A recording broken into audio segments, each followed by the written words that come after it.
Welcome to today's season premiere of Dhoom Channel's What's It Like to Be. Our guest today is someone who once considered public speaking to be one of their weakest points. But today we'll be talking to them about how they overcame that to become a motivational speaker. Introducing Ryan Gomez. Welcome to the show. Please have a seat. Welcome, Ryan, and thank you for coming on the show. Thank you for having me. It's a real pleasure to be here speaking to you. We're glad to have you. We wanted to start with your job as being a motivational speaker. Is becoming a motivational speaker something that you actually imagined doing when you were a child? That's a really good question. That's not something I put myself out there to become a motivational speaker. 5-6 years ago, my life was totally different to what I'm doing right now. Mm-hmm. And but I've had a pretty troubled childhood when I was growing up. I've been in boarding school. Used to see my family for my mom and dad for maybe 2-3 weeks a year, and then coming home and then going back to boarding school. So I was 6 years old while I was put away from my parents. So it was a journey I've gone through, and then I've come to Australia. About 96, I migrated to Australia, which is a great. It was a fantastic thing for me. I learned through that also, through a lot of challenges then. So I've had challenge after challenge after challenge. And I was going through life. I was not growing through life. And what I mean by that was, it was every day was a challenge for me. And I looked at the challenges and said, how can I change that into an experience? And that's when 5-6 years ago, I changed a lot of things around me. And I said, I've got a message I want to communicate to my audience, to my listeners, and that's when I decided I want to get out there and get a message out, and that's when the whole motivational speaking journey started for me, per se. But I don't like to call myself a motivational speaker. It was more I would like to call myself an inspirational speaker. Let's put it this way. And why I say that is because I don't believe anyone can stand in front of an audience and motivate them. You get people going to seminars, to going to big events to get motivated. Motivation is an action.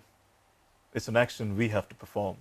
It has to come within. It's an action we have to perform. Yes, I believe someone can stand in front of you and inspire you, because inspiration starts from a thought, and that's where it all starts.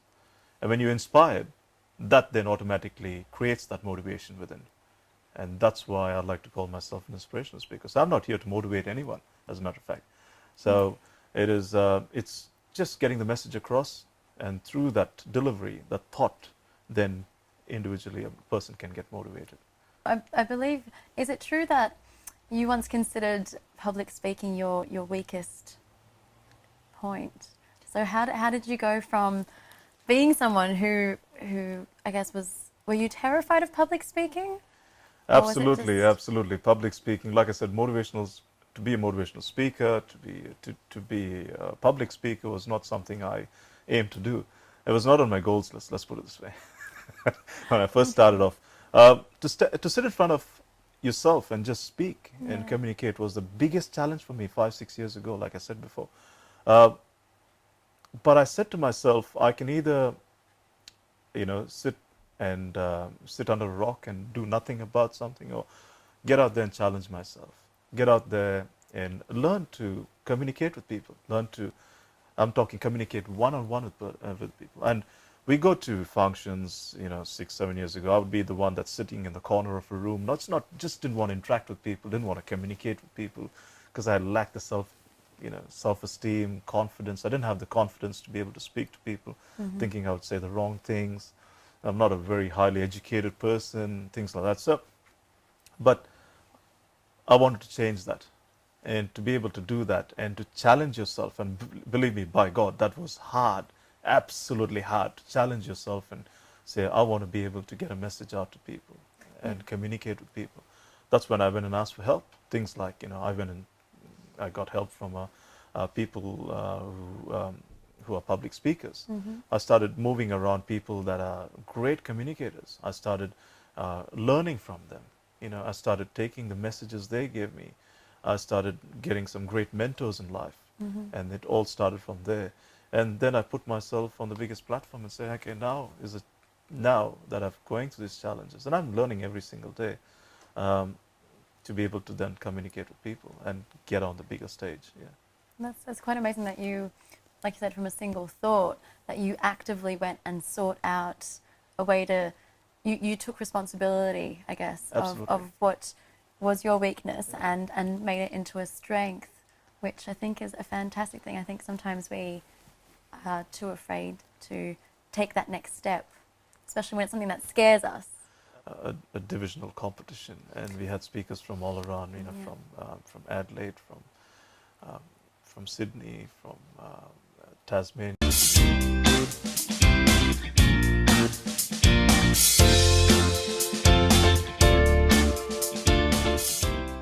The next question would be, what's the biggest challenge in your job?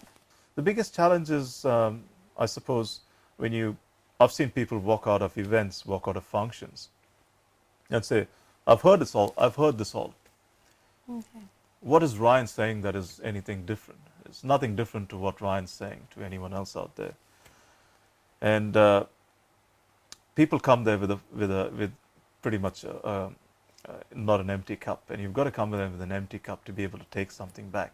And these are the people who come there, and these are the critics that come there and look at you and go, hang on, there's nothing different I've learned from the person, nothing different I've taken from this. And the biggest challenge to be able to connect with them, to be able to really connect with those people. So you'll get two people that will walk out, but absolutely take something out from there, and two people that will walk out, same event, same function, and say, I've heard this all. So, Wow. How do you feel when that happens? How do you?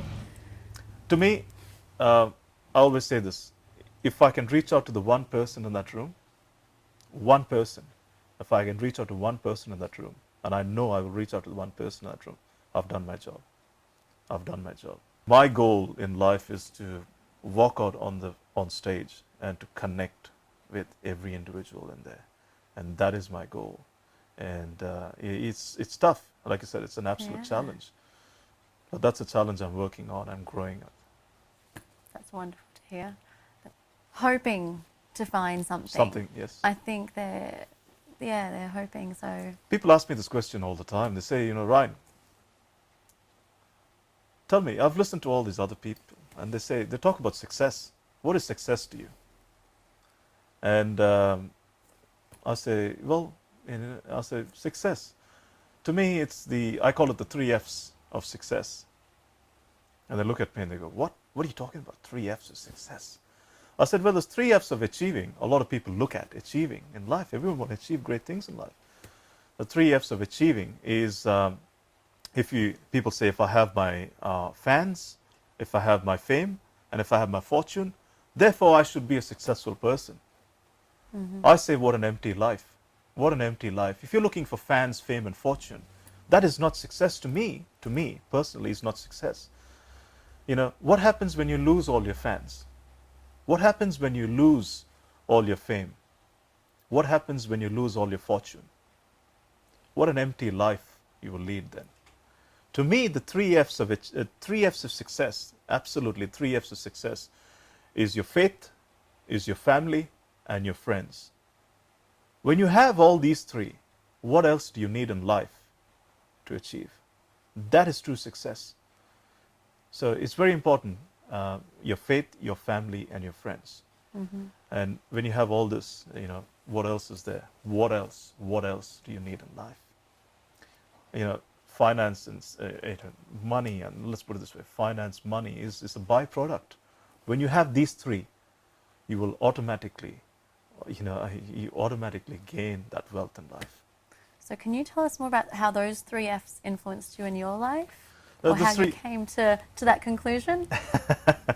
That's a really good question. And, that's just the 3 F's. In a way, like I said, family was very hard for me because as a kid, I used to see my family maybe once every year, 3 weeks or 4 weeks. If people ask me this one question, Ryan, if it's one thing in life you would change, what does it be? One thing in life. The one thing in life I would change I would love to have, have a mom and dad that could play with me, be with me 24/7, you know, you know, throw a ball and enjoy life. You know, I didn't have those privileges. You know, I grew up in a boarding school a lot of my life. I used to see my parents now and then, which was great. I looked towards it. So I missed out on one of the key aspects in life growing up. So to me, that is absolute key. Then your faith. You know, your faith is an absolute key as well. You've got to have a higher, you know, a higher being where you have to connect with to be able to say, you know, you say there is hope in life. And to me, every second, every minute, every hour, every day is, I always hoped. That got me through every stage in my life. Hope, hope, hope, which is faith again. And then you have your friends, you know. You have to find the key, your key influence around you to be able to give you that motivation to move forward all the time. You can have the wrong friends and can absolutely drag you down. You can have the right friends that actually, you know, build you up. And that's where, you know, a lot of this I missed out in life. And that's why, to me, this is the absolute key. Your faith, your family, and your friends. I guess we've spoken about your biggest challenge. So what is perhaps your most rewarding experience? Is there a specific experience that stands out to you? A rewarding experience.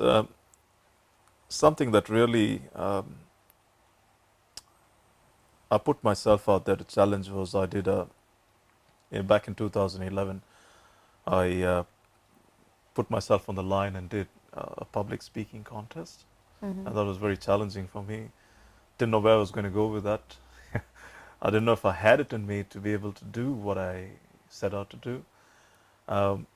I had great speakers from all around, you know, we call it a divisional competition, and we had speakers from all around, you know, from Adelaide, from Sydney, from Tasmania, from Western Australia, and so on and so forth. And great speakers who take part in this contest. Yeah, and this is for the Yes, Toastmasters. Yeah. Right, And national. great speakers, absolutely great speakers I admire, and I've seen them, you know, really connect with audiences and give those inspirational speeches. I said, look, I was going to take part in this competition, and I said, well, why not? And people laughed at me. People said to me, I know, my own friends, family said to me, and people I knew said to me, Ryan, what's wrong with you? Come on. You don't have it in you to be able to do what you're doing right now. You're not only going to embarrass yourself, you're going to embarrass us as well, and things like that. So it was a challenge for me. Yeah. But I worked hard day and night. I did a lot of speaking to be able to get. And let me give you an idea of this competition. You've got 7 minutes to connect with an audience. You have judges from all around Australia. Let's put it this way. You have 750 plus people taking part in this competition. And I'm guessing the number's around 600 to 700 plus people taking part in this competition.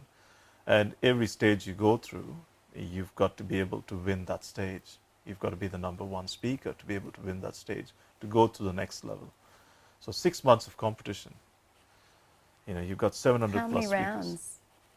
So you have about from Did you have to go from through? guessing it was four to five rounds, and you know, you've got to win each level.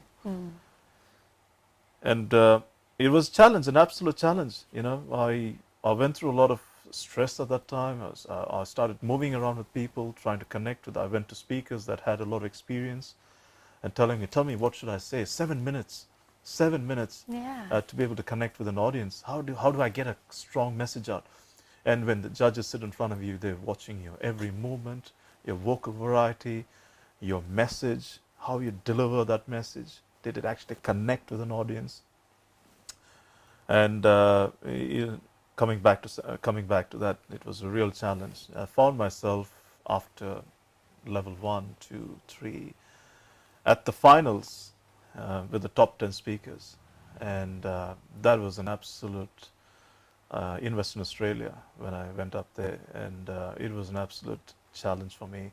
But to just be there amongst the top 10 speakers, and people have taken part in this contest day in, day out, year in, year out, and that was an achievement. That itself was an achievement for me. I ended up coming up, runners up. So I was second best. Well, it was a great achievement to be honored second best speaker at that level. Yeah. Do you still get nervous before delivering a speech?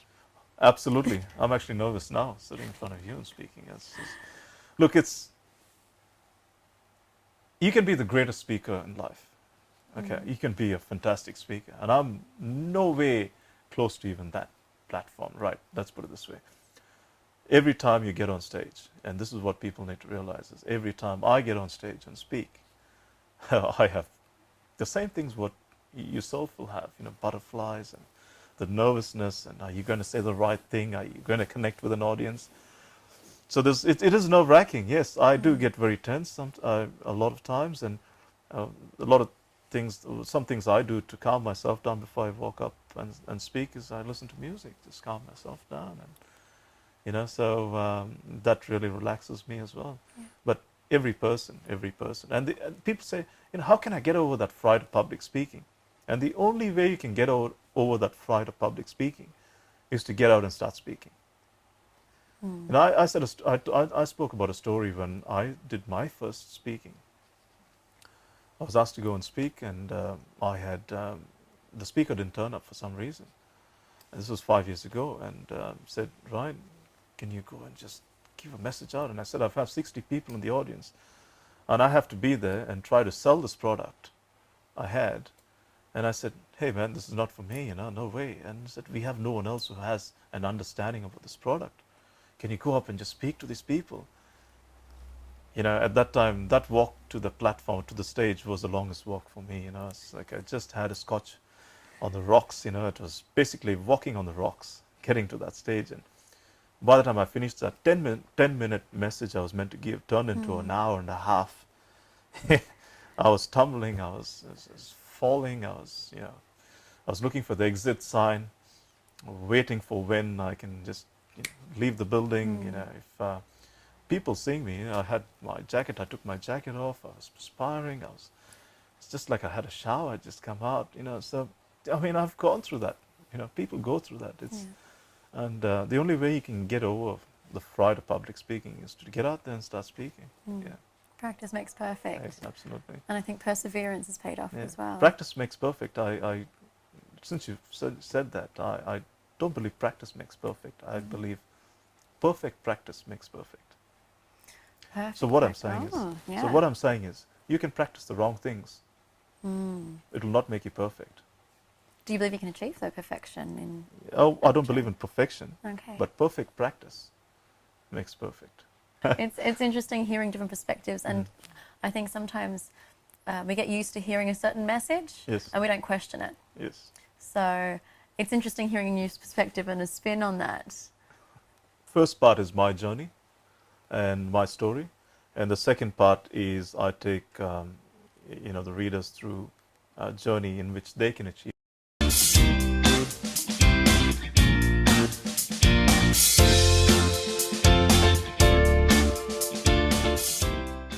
So you've recently launched your book called It's Never Too Late. Yes. Could you tell us a little bit about that book and why the title? Yes. Writing a book was the biggest challenge for me. Like I said, public speaking is a big challenge for me, was the biggest challenge for me. And writing a book, I've never, not in my wildest dreams, I thought I'd write a book. But I put it down 2-3 years ago, and I said, I want to write a book about my life. I want to write a book about, I speak about it on stage, and I tell people about my story and connect with them. I said, why don't I put it in a book and tell people and give and a journey of self-discovery, my journey of self-discovery. So that's when the book idea came along. It took me a couple of years actually to put something like that together. Writing is not my strongest link, but with people around me, my wife especially has helped me with the book. It's never too late The challenges I've gone through life, and I've always kept saying, it's always late. I'm never going to get to where I want in life. But just remember, it's never too late to achieve anything in life. And I think the whole message in the book itself, um, when you read the book, you'll understand the title, why it relates to that. It's never too late. Yeah. Okay. So I might just grab the book Yeah, actually. there you go. So thank you. So it's never too late. This is available to purchase. If you'd like to get some more information, this book is available on the website below. Just click on the link. So thank you. It's never too late. There we go. The book itself, it's two parts to this book. Mm. The first part is my journey and my story, and the second part is I take the readers through a journey in which they can achieve, how they can achieve their goals through self-determination, through confidence, through focus, through building themselves up and motivating themselves up, inspiring themselves.